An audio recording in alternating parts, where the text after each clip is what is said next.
Hi everyone, welcome to the channel. This is Moyna Bass Fishers. I am Jim Moyna, professional bass fisherman, even though the fish may disagree with that label. So this video is going to be about the 2024 Bassmaster Open, recently held on the Mississippi River out of LaCrosse, Wisconsin. So this would encompass Mississippi River Pool 7, 8, and 9. LaCrosse is on 8, and that's where the takeoff is, out of 8. All right, so my strategy. Last time I was here, last year, like a bunch of the top finishers, including the winner, came out of Pool 7. So I did crappy last year in LaCrosse, fishing Pool 8. So I'm like, well, got to try something different this year. Let's go to Pool 7 and practice, do a bunch of practicing there.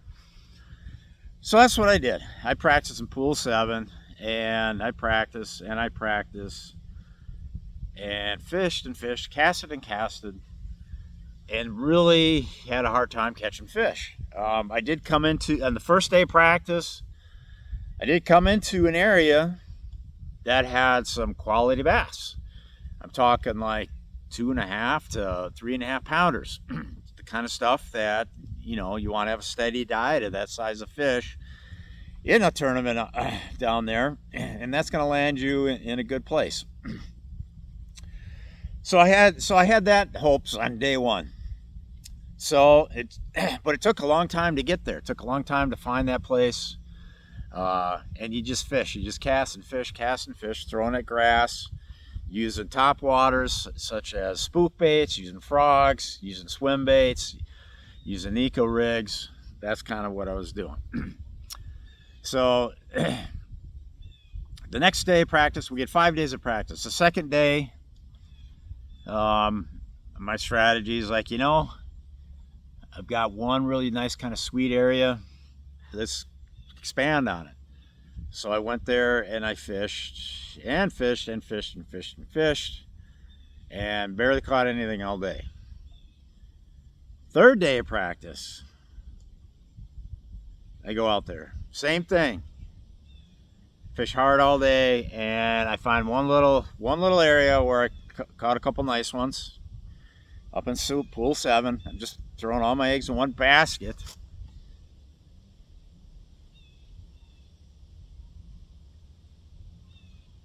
Whatever, my son went behind a cloud.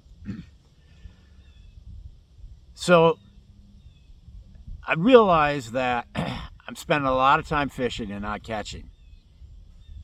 Don't quite understand it. They made it look so easy last year. The winners, the top finishers, a lot of top finishers that came out of that pool, they made it look easy. But I'm really struggling to find anything meaningful. I mean, you can't even catch randoms hardly. It's like you just fish forever and then you might catch one. But I did find those couple areas. So on day 4, I decided to go up to Pool 7 again. And same thing. Just a few bites here and there. Nothing great. Day 5. It's the last day of practice. We have to be off the water at 7. I decided I'll put in my sunrise to noon fishing on Pool 8, the home pool. And I find an area that had some fish. I didn't catch any big ones, but they're keepers that I figured I could go to if I need be. And in fact, I figured I might need to, because, I mean, you have to when you factor in switching pools, you got to go through lock and dam, and the locks are tricky because there's always like barge, tugboat traffic, towing barges and that sort of thing. And when those son of a bitches get in the lock, they take it. They'll occupy it for 2.5 hours straight. So, and that's a risk, because if you get stuck behind one of these locks or behind one of these barges and you can't get through, well, you're going to miss your check-in time. You miss your check-in time, you're disqualified. So it's kind of a big risk. So my plan is just to fish on pool 7 until about noon or 1 o'clock and then lock through. Especially in the first day. The first day I had to check in at 4 o'clock. I had 4 o'clock check-in time. So I literally waited till like 1:15 before I headed to the lock. But day 1 of the tournament, it didn't go well. The first area I went to is where literally I caught a couple big ones and shook off, and then switched over to a bait that had, I switched over to a Nika rig that had no hook on it, threw that out there a bunch of times and shook off like 4 more fish just without even moving the boat. So I start on that spot, and of course I don't get a bite. Co-angler doesn't get a bite. But I'm like, you know what?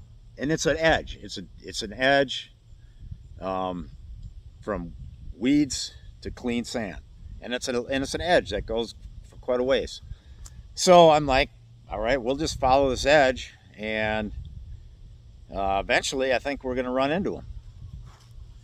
But we don't. We ran into some small fish. My co-angler did catch a keeper, but it was barely a keeper. Why is this freaking sunlight like that? There, let's switch it to this. Better lighting.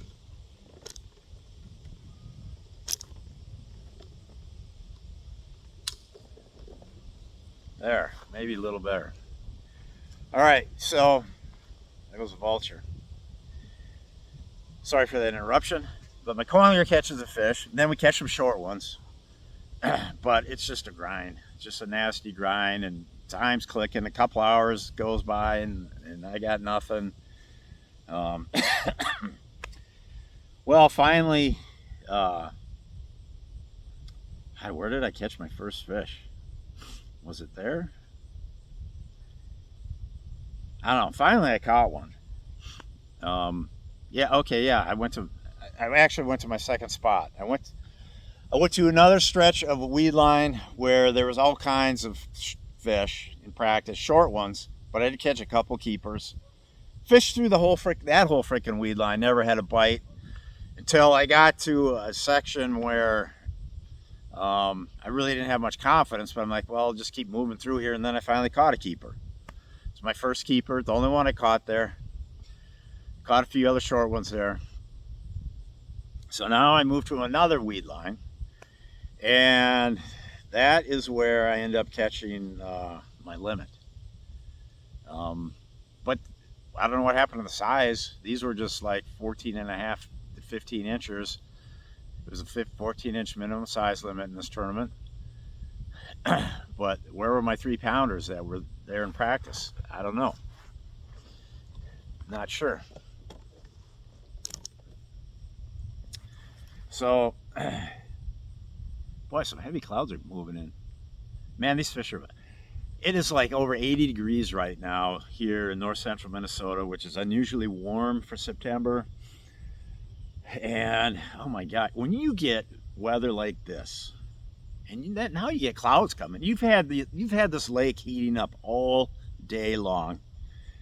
You get these clouds come in. I'm telling you, there is a ferocious bite going on this lake and any other lake around in this area, whether you're talking bass, muskie, or pike right now. Okay, back on the topic. So eventually I locked through at 1:15, and we timed the lock perfect. I mean, I had no clue what was going on at the lock. I'm just like, hey, we're at my deadline. We got to run through, go into the other pool. So, and I probably got 10 pounds, 9.5, 10 pounds at this point. So we get to the lock, and the gates are open. I mean, timed it perfect. Just drive right into the lock. I think one other guy came behind me. They shut it, go through the lock. It takes about 15 minutes or so. Put it on pad, and I decided I'm going to go up on the upper end of the Black River. So the first place I go is I'm like, I'm going to go up and just check the spillway area. I haven't even checked it. I just know it can produce fish. So I run all the way up the Black River on pool 8 and get to the spillway, and there's somebody right there in the hard current, but there, there can be fish all around there. So I start fishing a Nico rig, and I catch I catch my biggest fish. You know, it's just I mean, it's not that big, 2.25 to 2.5. But I call. 10 minutes later, I hook another one, and this is going to be my biggest fish, probably like a 2.5 pounder. And I go to swing him in the boat, and it comes off. Should have done that on that Nico rig. On that Nico rig setup, I always, when the fish are over 2 pounds, I always lip land them. I mean, I don't know why I didn't, but had I just lip landed that fish would have been in the boat in the live well, would have counted towards my bag. That was a mistake. Probably the one big mistake I had. But anyways, I still have like another hour and a half to fish up there, at least an hour. And it's a community area, and I see another boat come up there. He comes up there, and he doesn't come over by me. He's kind of minding his business. Then I see him catch one, and he calls. Then I see him catch another one, then he calls. He must have caught like 10 fish out of this without moving his boat. And he ended up weighing like over 15 pounds, and he called dang near every time. And so I'm assuming most of all of his weight came right out of that spot. And I was like, dang, why didn't I go over that way? Because I was kind of heading away from it at the time. But I was going to eventually circle back around to it, but by no means was it like, you know, on my radar that I must fish right there. It was just something that you get to. You just, you know, you eventually get to it at some point. But anyways, he got there and he caught them all. So that was good for him. And meanwhile, I never had another bite the rest of the day. I don't know. I mean, I had those two decent ones quickly, and then nothing the rest of the time. Meanwhile, my coingler caught 2 more keepers. They were like 14.5 to 15 inches. So that helped him out a little bit. And I ended up weighing 10.9 on day 1. I was in like 150 something place. Very just disappointing. You know, the few big fish that I did find up there in pool 7, they had gone, they'd left. And that's been kind of the story this year for me. I've had fish move on me, and I can't relocate them. So that's just kind of been a theme this year. It's more than normal. All right, so now what do I do? I'm pretty much just dejected, bummed out, frustrated. Re-rig some of my tackle, get prepared for the next day. And next day I decide I'm just going to fish pool 8. And I run to the area where I caught some fish on the final practice morning before I had to come in for registration. So I go there, and immediately the little fish are biting like right away. And I don't know, it took me a while, but eventually I started catching some keepers and started catching lots of little fish in between the keepers, and I catch a keeper, and I had a check-in time at 3:30, so it got to be about 1, and 12:30 or 1, and I had basically I ended up having what I weighed at 1 o'clock. The whole last frickin' 3 hours of fishing was pointless. 2.5, 3 hours, because all I did was catch little fish. I caught one more keeper, but he didn't even help me. So I ended up weighing like 11.7, something like that, 11.8 on the last day. But that whole area just played out. I don't know, the quality of fish quit biting. There was other people in the area catching fish, so maybe the cumulative fishing pressure just got all the easy ones. I don't know. I just know that whole last few hours was a complete waste of time. And I never went back over to the spillway because I'm like, that's community area. I'm sure guys that are contending are probably utilizing that area. And I'm like, you know what? I'll just try to make it happen somewhere else doing my own thing. And it didn't happen. So I had that 11 and a half pounds. So I think I had a 21-1 for total.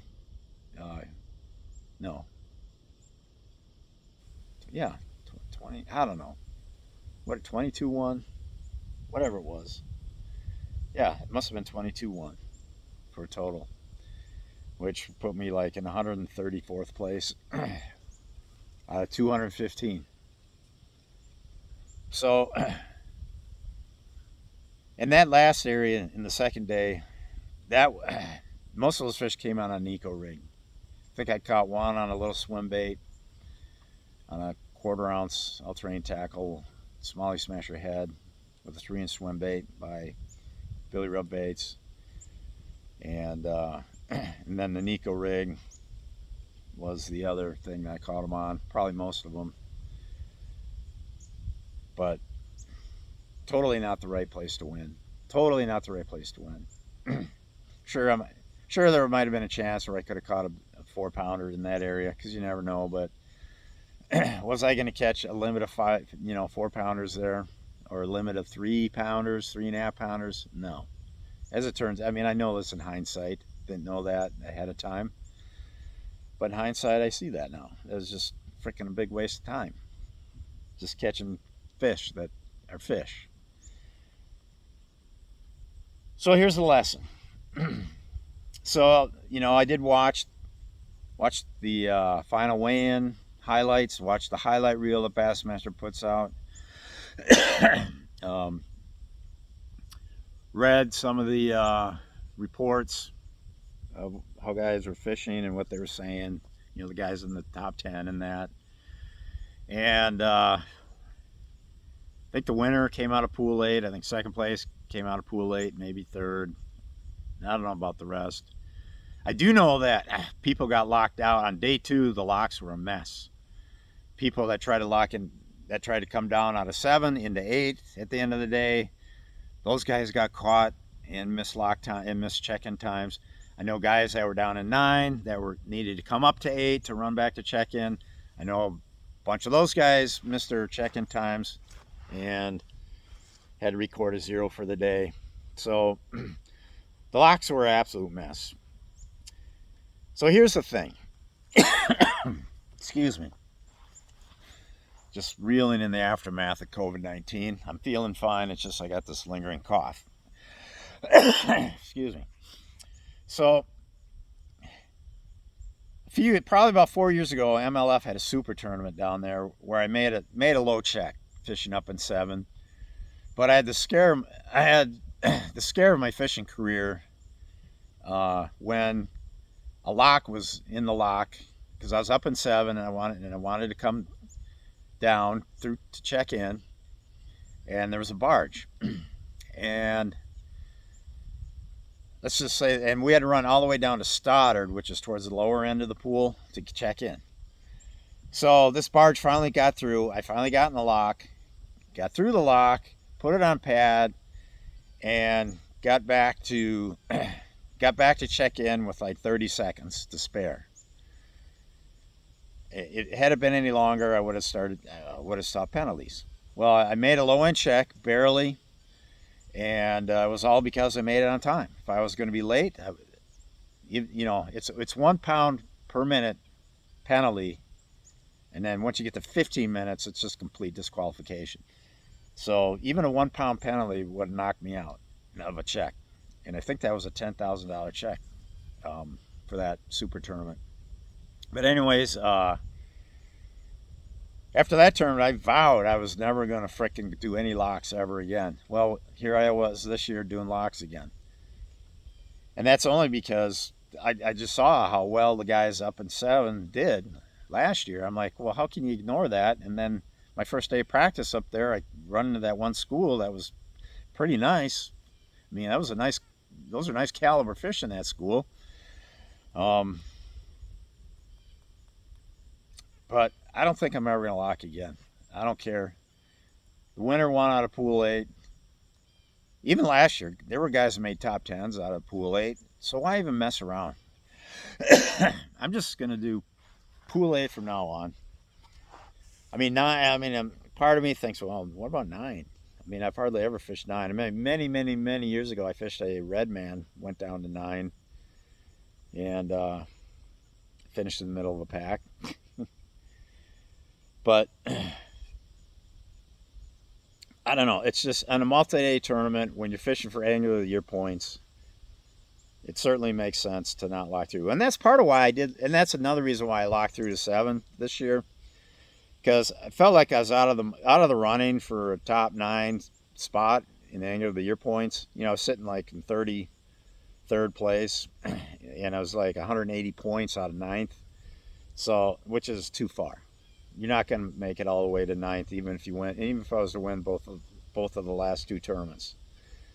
So that was part of my reasoning was, you know, I'll lock through, because there's going to be guys that won't lock through because they don't want to risk their annual of the year points. Meanwhile, I could risk it, so I did, and I didn't, you know, gambled, didn't get burned. Got burned by not catching fish, but didn't get burned by locks. But I think here on out, my strategy, just stay in 8, learn 8 the best I can. And I've been all over pool 8 over the years. That pool, I don't know. It's just, I've been all over that pool, and I just never run into the right fish. I mean, I just don't run into the right fish. It's just weird how that plays out like that. I mean, I've been all over that pool and just never run into the right ones. And I know they're there. I know, like Cody Meyer, for example. In this tournament, he fished the Black River the whole time, and he finished, I mean, extremely well. Top 5. Pretty sure he's top 5. I know he's top 10, but I think he might have been 3rd, 4th, or 5th, somewhere in there. Not wrong with that. I would take that. Just all you got to do is fish the Black River. That's where takeoff is. You're not going to burn more than frickin' 10 gallons of gas. You know, why not just fish there? And that's where that spillway is, by the way. So you could, if you get a good boat draw, you could run up to spillway, check that action out, and then go to plan B and C up there in the Black River. Why not? Why run all over the place? You know, risk, you know, first of all, why lock through? You're risking getting locked out. Second, you know, you're just running around, risking running on sandbars, hitting stumps, hitting deadheads. If you just run around the Black River, you're not risking nothing. It's, you know, you got a defined area. There's tons of release fish there, especially by this time of year. You know, maybe pre-spawn, you don't have a lot of release fish there, because when you get the pre-spawn and the river rise and all that, the fish just freaking, yeah, they just go everywhere. So you may not have, but by this time of year, you've had so many tournaments released in that area that there's a healthy supply of fish, for sure. So that's my takeaway. Don't ever let me freaking lock through again on that system, ever. don't. And as far as I'm not showing you the baits. You know, a lot of times on these strategy wrap ups, I show you the baits, but I just, when I finish, like when I finish in the lower half of the field, it's like, why show you the baits I used? Because I didn't do any good. So why, you know, I'll show you those baits when I do good.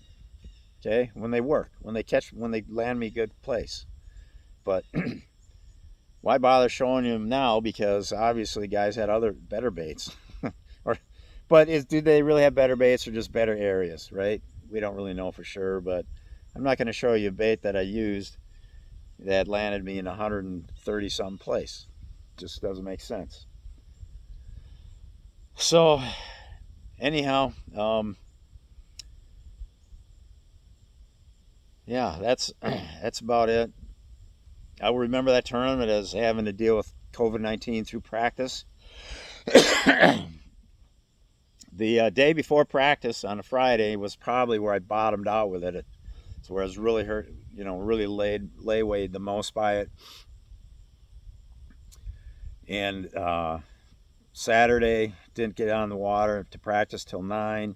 Sunday didn't get on the water to practice till 10. And then I was able to get up early the rest of the time, you know, and be going by sunrise. But yeah, that was misery. The sore throat was unbelievable. That's what I had to deal with. And when you have a sore throat that bad, you can't sleep, because once your saliva builds up in your mouth as you're laying there in bed and you go to swallow it, it's like extreme grimacing, wincing pain just to swallow. And you have to do that like every 5 minutes. So you just don't sleep. So I'd wake up, I'd get up like the first day of practice. I mean, you know, like I said, I didn't get out on the water till 9. So, but when I did finally wake up in the morning, it was light out, and I was just dreading going. I was just like, oh man, I feel like crap. You know, I got body aches and pains, fever. I'm like, man, I just don't want to go. But you know what? In our sport, there's no such thing as a substitute. And I've dealt with this before, where I had pneumonia one time. I was down on Lake Travis. I think it's either Travis or Traverse, down by Austin, Texas, many years ago for the first time FLW went there. And I just remember just dealing with bronchitis or pneumonia. It was just awful. And there's no substitutes, man. You got to get out. You, the fisherman, the competitor. There's no one that can come in and off the sidelines and step in for you. You got to get out there and do it. Thought I heard a tree branch crack back there. The bear hasn't been around here for a while, for about at least a month, but you never know. So, yeah, no substitutes. And those substitutes,